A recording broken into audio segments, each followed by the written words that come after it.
The air was filled with the aroma of freshly cut grass and blooming roses in the suburban Riverbend neighborhood. Ethan Prescott, a 34-year-old software engineer, got out of his car and took a look at the house he shared with his fiancée, Madison Green. The house was picture-perfect, a modern two-story with big windows and a well-maintained yard. It represented the life they were building together, one based on trust, commitment, and PL plans for a wedding just around the corner. 2 weeks away, Ethan let out a deep sigh, shaking off the stress of a long day at work. He'd been putting in extra hours at work to save for their honeymoon, a surprise trip to Santorini he'd been planning for months.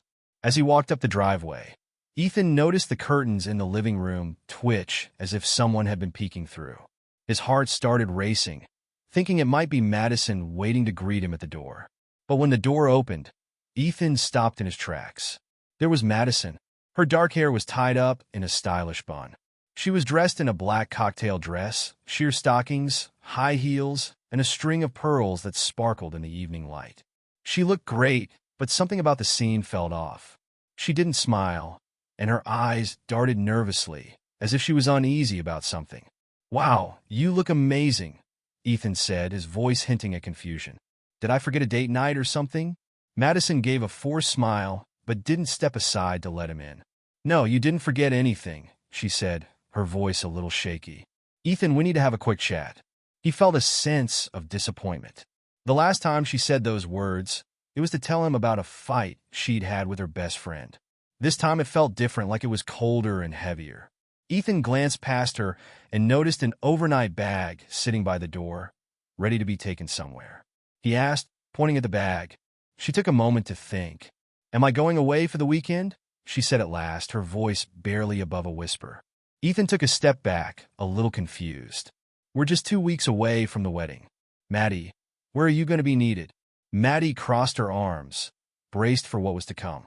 "I've been feeling a bit overwhelmed with everything, the wedding planning, the work, all of it. I just need some space to clear my head." Ethan was confused at first, but then he started to suspect something. "Space? You didn't think to talk to me about this before packing a bag and going to a hotel?" "Downtown," she said, looking away. "Alone." He pressed his voice, making her hesitate even more. It was short but pretty damning.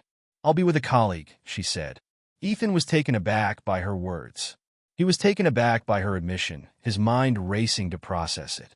"A friend?" he asked, his tone firm. "Is this friend a man?" Madison's cheeks flushed, and her eyes dropped to the floor. "It's not what you think," she said, a little embarrassed. "He's just a colleague." Ethan's hands were clenched in a fist at his sides, and he looked frustrated. "You're going to be spending the weekend with another man, just 2 weeks before our wedding. How can I possibly believe it's innocent?" Madison didn't say anything, but her silence spoke volumes. Ethan moved closer, and his voice got louder. "Tell me his name. Don't make me ask again. Is he just someone you've been talking to?" She confessed that he'd asked about them, her eyes brimming with tears. Ethan looked at her, his expression a mix of disbelief and sarcasm. "Let me guess. He's not a therapist, counselor, or even a priest, right?" Madison flinched at the sarcasm in his voice. "He's a good listener," she said quietly. Ethan threw his hands up in disbelief. "A good listener? You're throwing away everything we've built just because some guy lent you an ear?" "I'm not throwing anything away.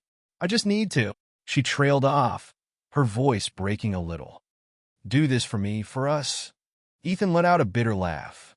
The sound was empty and cold. "How is going to a hotel with another man going to help us?" Madison's tears started to flow, running over her carefully applied makeup. "I don't expect you to understand. You're absolutely right about that." Ethan lost his cool. "I don't understand how the woman I love, the woman I'm supposed to marry, in 2 weeks could do this to me." Ethan took a step back, his anger giving way to sadness. "How long has this been going on?" he asked quietly. She looked up, seeming confused. "How long have you been seeing him?" he asked, clarifying. "A few months," she admitted at last. "But it's not what you think. We've just been chatting." Ethan's jaw tightened. "You've only been talking. Do you really think I'm going to believe that?" he said, his voice tight with emotion. "It's never gone further than that. Not yet," he said, with a hint of bitterness in his voice. "But you were planning for it too, weren't you?" That's why you packed your bag. Madison didn't reply. Ethan was hurt by her silence. He turned away, ran a hand through his hair, and took a moment to collect his thoughts.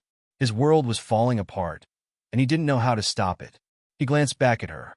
His voice trembling with emotion, he asked, "Do you even love me, Maddie? Or was this all just some game to—" Her sobs grew louder, but she didn't respond. Then she told him, "I love you. I do. You're everything I've ever wanted, and I've always known that. I want to spend the rest of my life with you." Her voice broke, and tears formed in her eyes. "That's precisely why I did this. I just wanted to have one last taste before we got married. I know it sounds a bit strange, but I've never been with anyone else. You're the only guy I've ever been with, and as much as I love you and want you, I couldn't shake this feeling that I was missing out on something. I just wanted to know what it was like to be with someone else before I made a lifelong commitment to you." Ethan took a deep breath, his anger returning with a vengeance. He said, "You need to make a decision right now. If you leave with that bag, we're done. If you take that bag, we're done. There's no wedding, no future, and no us. Do you understand what I'm saying?" Madison looked at him, her tear-streaked face showing her distress. "Ethan, please, I'm sorry, but no." The sound of it closing behind her was loud and final, marking the end of their life together. He stood there in the empty foyer, his mind racing with questions he didn't want to answer. What went wrong here? Could he have handled it differently? And most importantly, what should he do now? As the night wore on, Ethan sat alone in the living room with a glass of whiskey, his thoughts racing between heartbreak and rage. He wasn't sure who to turn to. This friend was the first person he thought to ask, but he was determined to find out. This wasn't over yet, not by a long shot. The next morning, Ethan gave Alex, his old college roommate who worked as a private investigator, a call. Alex was always great at finding information discreetly, so he was the perfect person to help Ethan uncover the truth. "I need you to look into someone," Ethan said, his voice conveying a mix of emotion and urgency. "I need to find out everything I can about Madison's new boyfriend." Alex didn't hesitate. I'll get to it. Give me a couple of days." Ethan ended the call and looked down at the engagement ring he'd placed on the coffee table. Seeing it made him feel a mix of sadness and determination. Madison had betrayed him, but he wasn't going to let her get away without facing the consequences. Ethan was determined to make sure she paid for her actions, regardless of what she thought she could get away with. 2 days later, Alex gave him a call to let him know what was going on. "His name is Travis Holloway." Alex said he's a marketing consultant. Madison's divorced, in her mid-40s, and doesn't have kids. They've been meeting up regularly after work for dinners and drinks, and last night they checked into a hotel downtown. Ethan's heart started racing. "Do you have proof?" he asked. "I've got the photos and receipts," Alex replied. "Would you like me to send them to you?" "Yes," Ethan replied. His voice was firm. "Just send me everything." When Ethan got the email, he opened it with shaking hands. The photos showed Madison and Travis laughing together at a restaurant, holding hands. As they walked to the hotel and finally entered a room together, the time-stamped receipts confirmed everything. Ethan looked at the images, his anger rising. He'd given Madison a chance to come clean, but she'd chosen to lie. She'd better be ready to face the consequences that evening. Ethan started to think about what he could do. He wasn't one to let betrayal go unanswered, and he wasn't about to let Madison and Travis get away with it. He looked at the photos on his laptop. Ethan gave a cold smile. The game isn't over yet. It's just getting started. He spent the next few days planning his next move. The betrayal had hurt, but he wasn't going to dwell on it.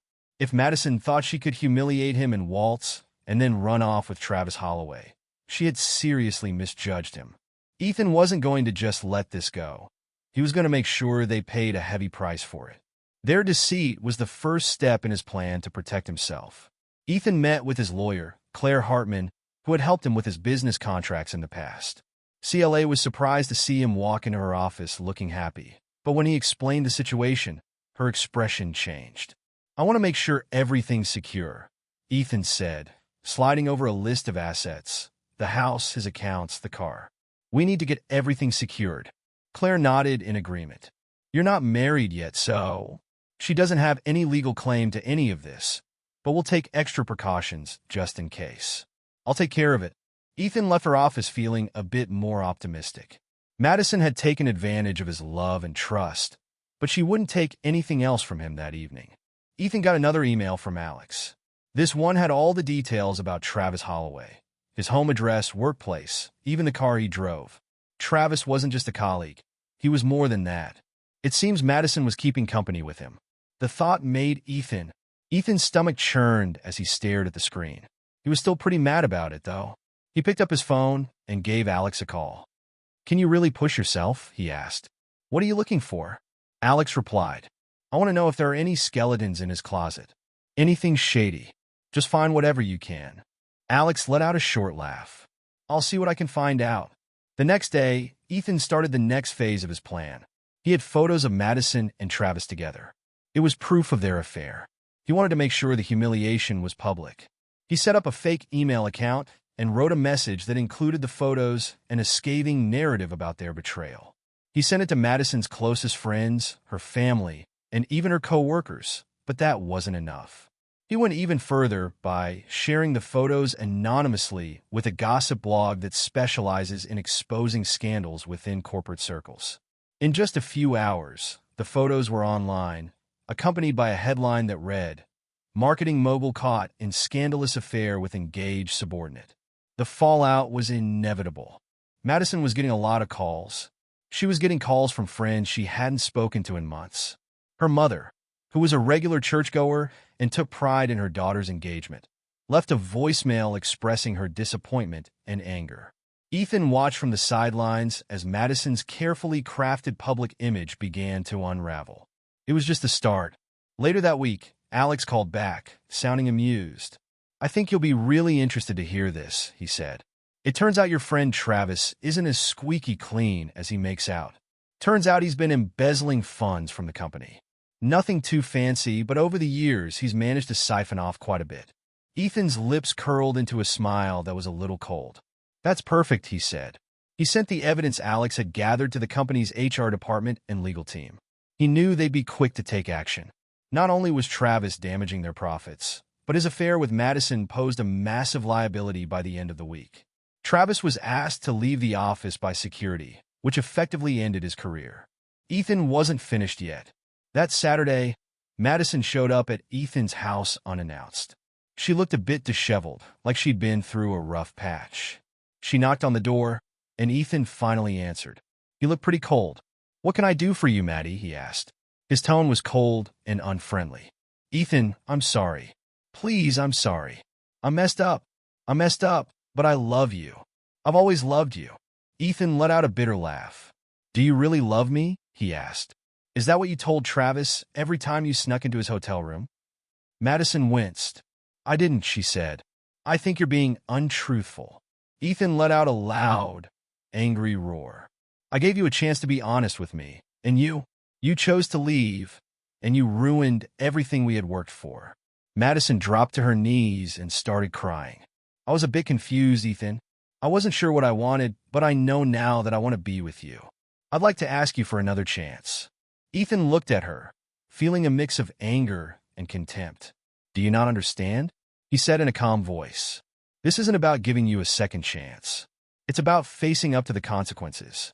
You didn't just let me down. You embarrassed me. And now you're facing the consequences, Madison." She started to sob louder. "Ethan, please, I'll do whatever it takes." Ethan leaned down, his voice low and firm. "You already did that." He stood up straight, his eyes hard. "Get off my porch, please. We're done here." The last straw came a week later. Ethan reached out to the owner of Madison's company and shared the evidence of her involvement with Travis. Although Madison wasn't directly involved in the embezzlement, her affair with her boss was enough to get her fired. To damage her reputation, she was let go without notice. Ethan heard from mutual friends that Madison had moved back in with her parents because she couldn't afford her apartment. The authorities were looking into Travis's finances. After a few months, Ethan started putting his life back together. He sold the engagement ring he'd given Madison and donated the money to a local charity. He listed their house and moved to a new neighborhood, ready to start anew. One day, he was drinking coffee on the balcony of his new place when he got a message from Alex. It was short but satisfying. Travis was given a 3-year prison sentence for fraud. Ethan smiled and closed his laptop for the first time in months. He felt like he could breathe again. Madison's betrayal nearly broke him, but it also taught him the value of resilience. He promised himself he'd never let anyone take advantage of his trust again. The wounds would take time to heal, but one thing was certain. He was stronger for having made it through the storm. Ethan was enjoying a coffee on the balcony of his new place when he got a message from Alex. It was short but satisfying. Alex was handed down a 3-year sentence for fraud. Ethan smiled and closed his laptop for the first time in months. He felt like he could take on the world. Madison's betrayal nearly broke him, but it also taught him the value of resilience. Ethan promised himself he'd never let anyone take advantage of his trust again. The wounds would take time to heal, but one thing was certain. He was stronger for having made it through the storm.